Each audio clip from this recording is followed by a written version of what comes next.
We're here in Salt Lake City at Specialized Distribution Warehouse talking with Andrew Love, who's in charge of brand security for Specialized in the USA, actually worldwide.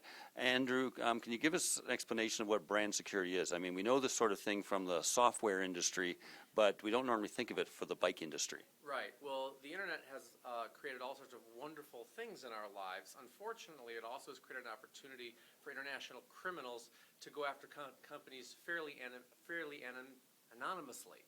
And so what the problem in the cycling industry is apparel, equipment, and frames.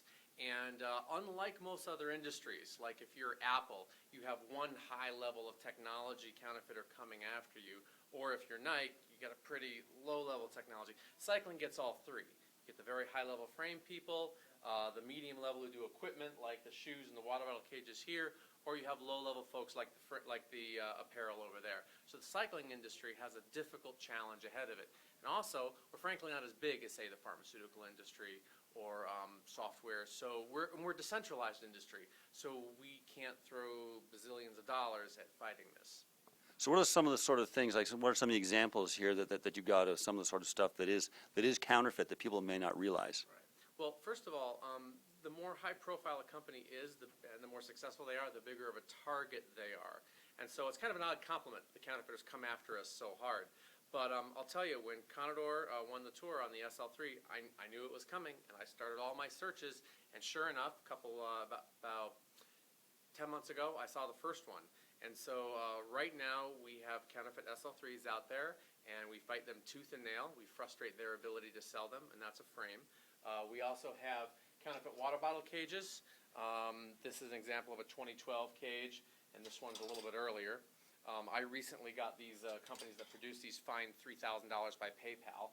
They have a really interesting program for that. And also we have shoes here. And this shoe, the sole is pretty good. On the other hand, though, there's other things that can tell you that it is a counterfeit. On the apparel side, people don't realize that counterfeit apparel is as prevalent as it is. And most people think of counterfeits as terrible in quality. This particular one from the Philippines is awful. It's really bad in quality. On the other hand, this latest Chinese fake, it's not half bad. It's not specialized quality. And the big problem also for brands like us is we invest a huge amount of effort and money in making this a high quality item. And for example, the shorts that go with that, if you're expecting a specialized quality short, this pad is really no fun. It's only moderately more comfortable than, say, having a bath towel as your pad. In fact, the one from the Philippines in there looks just like that. It looks like a terry cloth towel. So people expecting BG quality comfort, that's not what they find. Okay, and then I guess some of the other areas, I guess the bigger items are things like the frames, and you've got some examples here. Right, and the important thing about the frames you have to understand is that all these people care about is getting past the sale moment. You're never going to find them. So as long as they sell you something, they're happy. And this frame in particular had a habit of breaking right there, and people were just shattering right like that, and people were very seriously hurt by that. The current crop of counterfeits, and this is a fake, this one failed our head tube and our pedal ultimate fatigue tests, and the head tube aluminum cups in there had a tendency to debond, which could cause wobbly steering. So again, it looks good enough to get past the initial examination, and if someone rode by you on the road with one of these, you might not realize it was a fake. But the whole point is that it's really not safe. And oh, by the way, if you buy directly from these guys, you get yourself a nice little case of identity theft as well, because you've given them your credit card information. What do you think they do with it? These are not terribly scrupulous folks.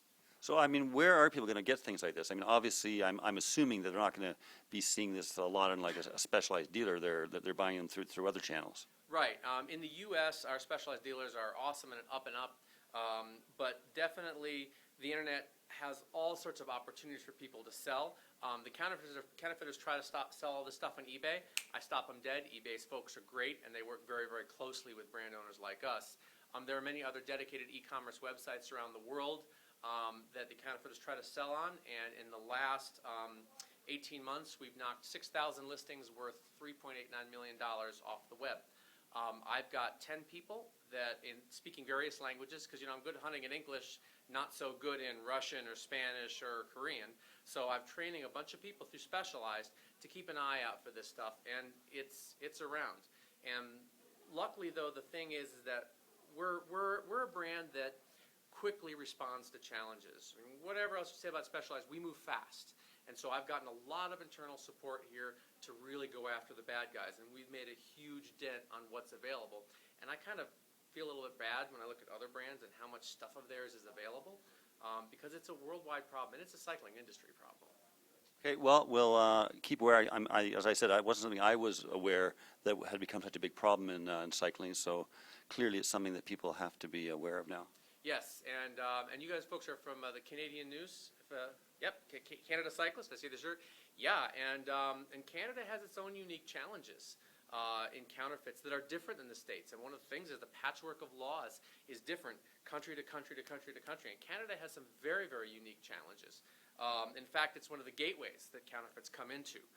Frequently, counterfeits, they don't ship them direct. They'll bounce them around from country to country, from basically post office box to post office box, and Canada is one of the sources, places where they land, and then they're trucked in. I haven't seen that particular sophistication in the cycling industry, but in other industries it's an issue. Okay, well, thanks very much, and we'll keep a lookout for this. Thank you very much. Appreciate it.